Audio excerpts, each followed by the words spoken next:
ప్రారంభించింది 3వ రోజు. నేను ఎప్పుడు కూడా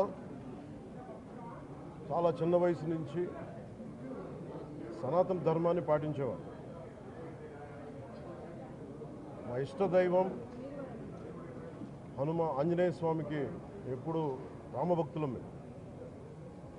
ఇప్పుడు భక్తి, ఆధ్యాత్మికత ఇవన్నీ కూడా ఇంట్లో ఇది మా స్వవిషయం అని చెప్పి ఎప్పుడు దీన్ని లోపలే పెట్టుకుంటాం తప్ప, లేదంటే అవసరమైన సమయాల్లో, పూజా సమయాల్లో, పండగల సమయాల్లో చెప్పుకుంటాం తప్ప దీనిని ఈ రకంగా చెప్పుకునే పరిస్థితిని ఎప్పుడూ మేము అలవాట్లేదు. ఈ సగటు హిందువులో ఉన్న విధానం ఇది.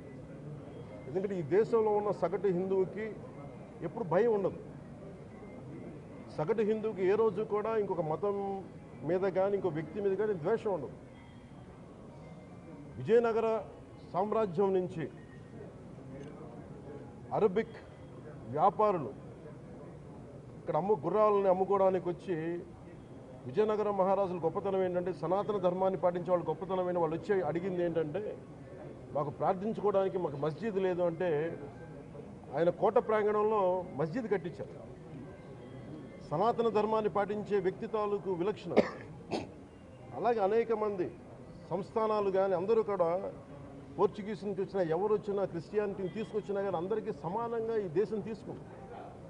పార్సీల్ని తీసుకుంది లోపలికి, జొరాస్ట్రియన్స్ని తీసుకుంది. ఏ మతం వచ్చినా లోపలికి తీసుకుంది, ఇముడ్చుకుంది తప్ప ఇంకో మతాన్ని ఎప్పుడు ద్వేషించదు. కానీ ఈరోజు నేను మాట్లాడుతుంది ఈ ప్రాయశ్చితం దేనికి, మా దీక్ష అనుకుని నేను ఎప్పుడు మీ అందరికీ తెలుసు, 5 సంవత్సరాల వైసీపీ పాలనలో ఇదే దేవాలయంలో కనకదుర్గ అమ్మవారి రథం తాలూకు మన సింహాలు మాయమైనవి, కొన్ని ఇబ్బందులు, తప్పులు జరిగినాయి అంటే ఒక్కొక్కరు ఎలా మాట్లాడారు వైసీపీ నాయకులు. వాళ్ళెవరు ముస్లిమ్స్ కాదు, హిందూస్ కాదు, వాళ్ళెవరు ముస్లిమ్స్ కాదు, క్రిస్టియన్స్ కాదు, హిందువులే అందరూ.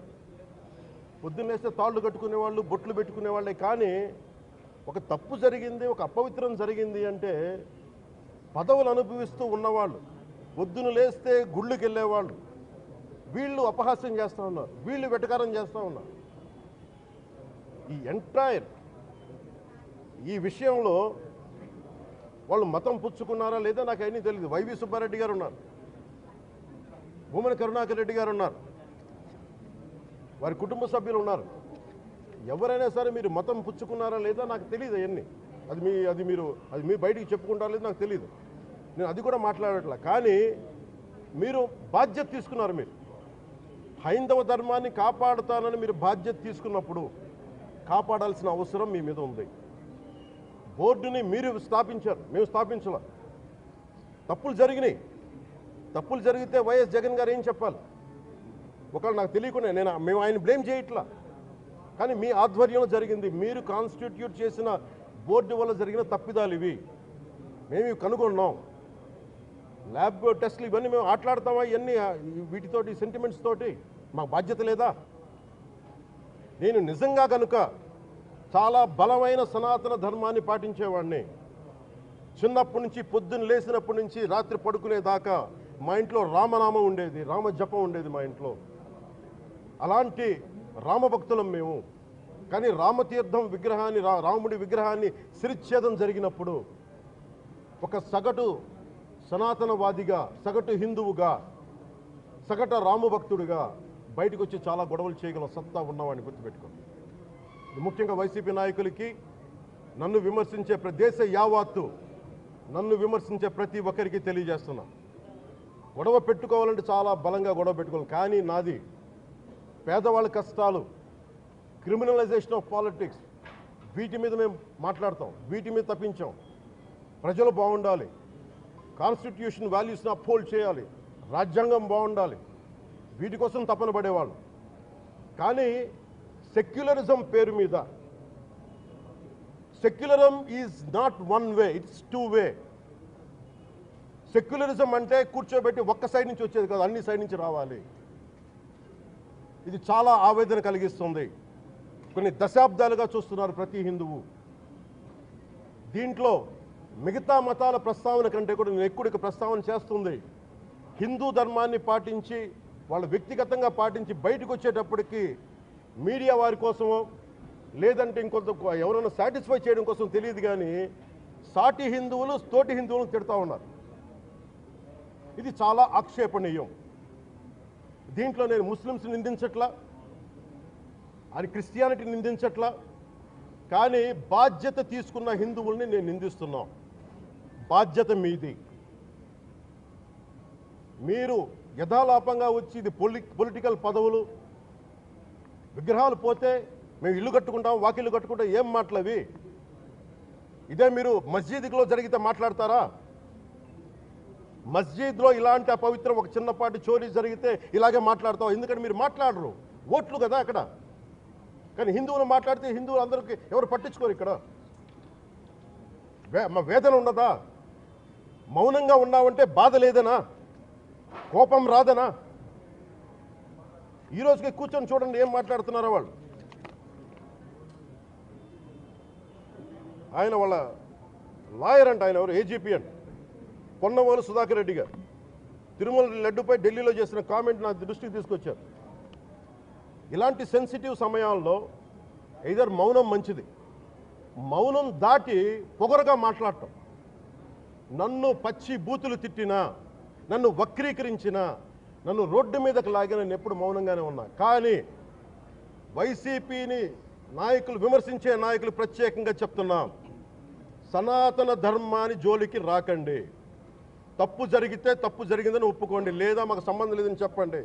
అంతేగాని మళ్ళీ అడ్డగోలుగా మాట్లాడితే ఎవ్వరం క్షమించం. ఇక్కడ మీరు కూడా హిందువులే.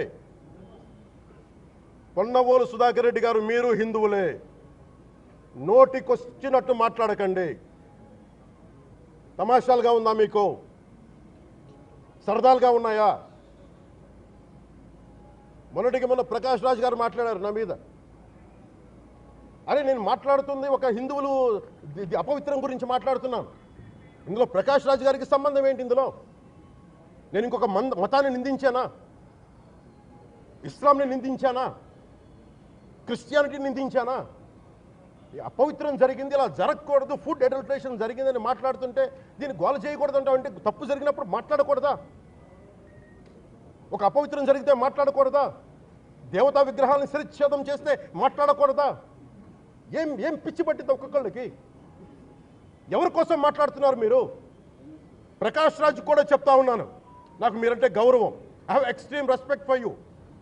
కానీ when it comes to secularism, Prakash Raj garu, it is a two-way, not one-way. I have extreme respect for you. You know that. Means secularism is always two-way, it is not one-way. హిందువుల మీద దాడి జరిగినప్పుడల్లా వచ్చి మాట్లాడటం తప్ప, అన్య మతాల మీద జరిగితే నేను కూర్చొని ఇంతమంది కౌలు రైతులకు ఇచ్చాను, ఎంతమంది ముస్లిం ఇస్లాం రైతాంగానికి ఇచ్చాను నేను. ఇదే ఎన్ని మద్రాసాలకి డబ్బులు ఇచ్చాను నేను, 25 లక్షలు 30 లక్షలు ఇచ్చాను, ఇచ్చినవాడిని నేను. నాకు అన్యమతం ఇస్లాం మీద గౌరవం ఉన్నవాడిని, క్రిస్టియానిటీ మీద గౌరవం ఉన్నవాడిని, చిన్నప్పటి నుంచి కూర్చొని మిషనరీ స్కూల్లో చదువుకున్నవాడిని. నా టీచర్ చెప్పే సూక్తి, తను తగ్గించుకున్నవాడు హెచ్చింపబడిని చెప్పి బైబుల్ సూక్తిని ప్రతిసారి కోట్ చేస్తూనే ఉంటాను. ఇది నా గౌరవం, ఇది నేను చూపించే గౌరవం. మీరు మాట్లాడితే కూర్చొని నేను పాటించే ధర్మానికి అపవిత్రం జరిగినప్పుడు నేను మాట్లాడకూడదు, మౌనంగా ఉండాలి. సెక్యులరిజంకి విఘాతం అంటే ఏంటి? సెక్యులరిజంకి విఘాతం? నా ఇంటి మీద దాడి జరిగినప్పుడు నేను మాట్లాడకూడదా? నా ఇల్లు 10 మందికి ఆశ్రయం ఇస్తుంది. నా సనాతన ధర్మం అన్ని ధర్మాలకి ఆశ్రయం అయితే దానికి దాడి జరిగినప్పుడు, దాని మీద అపవిత్రం జరిగినప్పుడు దానికి కూడా మాట్లాడకూడదంటే ఏం మాట్లాడాలి మీతోటి? Prakash Raj garu, you have to learn your lessons. I respect you. It's not just Prakash Raj garu, all the people who thinks in the name of secularism, you're going haywire. Let me tell you guys, we are extremely hurt. Don't make a mockery out of our sentiments. We are deeply, deeply hurt. It's not fun for you, maybe it might be fun for you. It is not fun for us. It's a deep anguish, deep pain. Don't you ever forget. Before you come and think 100 times and say, talk about Sanatana Dharma. Enough of this. చాలు. ఇష్టానికి మాట్లాడుతూ ఉన్నారు సనాతన ధర్మం మీద. అయ్యప్ప స్వామి మీద మాట్లాడతారు, సరస్వతి దేవి మీద మాట్లాడతారు. అల్లా మీద మీరు మాట్లాడగలరా? మహమ్మద్ ప్రవక్త మీద మీరు మాట్లాడగలరా? జీసస్ మీద మీరు మాట్లాడగలరా? అందరూ కూర్చొని సనాతన ధర్మం మీద, వినాయకుడి మీద జోకులు వేస్తారు, దుర్గాదేవి మీద జోక్స్ వేస్తారు, సరస్వతి దేవి మీద జోక్స్ వేస్తారు. మా మనోభావాలు గాయపడవా? మాకు బాధ ఉండదా? అందుకే నేను ప్రతిపాదించింది ఏంటంటే, ప్రతి దానికి రావలేకపోతున్నాం. సనాతన ధర్మ రక్షణ board is order of the day. ప్రతిసారి కూర్చోబెట్టి మేము డిఫెండ్ చేసుకోలేం. ఇది ప్రతి సగటు హిందువు తాలూకు ధర్మం. ఇదే ఇస్లాం మీద దాడి జరిగితే ఎంతమంది బయటకు వస్తారు? ఎంతమంది నిరసన తెలియజేస్తారు? రోడ్ల మీదకి రమ్మని చెప్పట్లా. కనీసం మీకు కోపం కూడా రాకపోతే మేము ఏం చేస్తాం? గుడికి వెళ్ళే ప్రతి హిందువు బాధ్యత కాదా ఇది? నా ఒక్కరి బాధ్యతేనా? మా బాధ్యతేనా? మీది కాదా? ధర్మాన్ని మీరు పరిరక్షించరాదు మీ బాధ్యత కాదా? ఇప్పటికి జరిగింది కాదు. భగవంతుడికి నిరాకారుడు, ఆయనకి ఇవేం పట్టవు. మనం నమ్ముకొని ఆయనకి వెళ్తున్నది మనకి బాధ్యత ఇది. ఇంకా ప్రతి ఒక్కరు దీన్ని గుర్తుపెట్టుకోండి. చేతులెత్తి వేడుకుంటున్నాను. సగటు హిందూ మీరు సినిమా టికెట్లకు వెళ్ళిపోతారు. అభిమానులు అందరూ మీరు ఎవరు హిందువులు లేరా? సినిమా టికెట్ల కోసం చించుకుంటారు. సినిమాని మీరు కూర్చోడానికి మీరు మొత్తం మాట్లాడతారు. అందరిని అడుగుతున్నా, మొత్తం భారతదేశపు యావత్తు ఉన్న సినిమా అభిమానులు అడుగుతున్నా, మీరు అందరూ హిందువులే కదా? అత్యధికులు హిందువులే కదా? మీకు బాధ్యత లేదా? మీకు మీ సినిమా హీరోలు, నేను కూడా హీరోనే. నన్ను మించి దేశాన్ని చూడమని, సనాతన ధర్మాన్ని చూడమంటున్నా. మీ కన్వీనియంట్గా కూర్చోబెట్టి హీరోలను ఎత్తడం కాదు, నన్ను ఎత్తడం కాదు. ధర్మం విఘాతం కలిగినప్పుడు ధర్మానికి మీరు మాట్లాడటం మీ బాధ్యత. నా తరం మేము కష్టపడుతున్నాం, ముందుకు వచ్చాం. ఎవరి కోసం పడుతున్నాం ఈ కష్టాలు? మాకు సరదా కాదు. ప్రతి ఒక్కరి ఇష్టానికి వచ్చి మాట్లాడుతూ ఉంటే బాధ కలుగుద్ది. అయ్యప్ప స్వామి దీక్ష చేసే వాళ్ళ మీద ఎంత ఇష్టారాజ్యంగా మాట్లాడతారు. ఇదే మీరు ఎవరన్నా సరే ఇస్లాం మీద మీరు గొంతు ఎత్తగలరా? ఎందుకంటే రోడ్ల మీదకి వచ్చి కొడతారని మీకు భయం, అందుకు మీరు మాట్లాడరు. హిందువులు అంటే మెత్తని మనుషులు కదా, తోటి హిందువు కదా, మీరు ఏదైనా మాట్లాడచ్చు. మీకు నమ్మకాలు లేకపోతే మీరు ఇంట్లో కూర్చోండమ్మా. మీకు నమ్మకాలు లేకపోతే ఇంట్లోంచి బయటికి రాకండి, మమ్మల్ని ఏం అనకండి. మేము ఎలా పూజా విధానం ఎలా చేస్తాం, అలాగే ముఖ్యంగా ఫిల్మ్ ఇండస్ట్రీ కూడా నేను తెలియజేస్తా ఉన్నా. దీని మీద మీరు మాట్లాడితే మద్దతుగా మాట్లాడండి, లేదంటే మౌనంగా కూర్చోండి. అంతేగాని మీ మాధ్యమాల ద్వారా అపహాస్యం చేస్తే మటుకు ప్రజలు మిమ్మల్ని ఎవరు క్షమించరు. ఎందుకంటే చాలా డీప్ పెయిన్ ఇది. మీరు లడ్డు మీద జోక్లు వేస్తున్నారు. నేను ఒక సినిమా ఫంక్షన్లో కూడా చూశాను. Laddu is a sensitive issue అని. Don't you ever say that. Don't you ever dare to say that, please. I respect you as actors, but when it comes to Sanatana Dharma, please, you have to think 100 times before you saying a word. One comment. Thank you.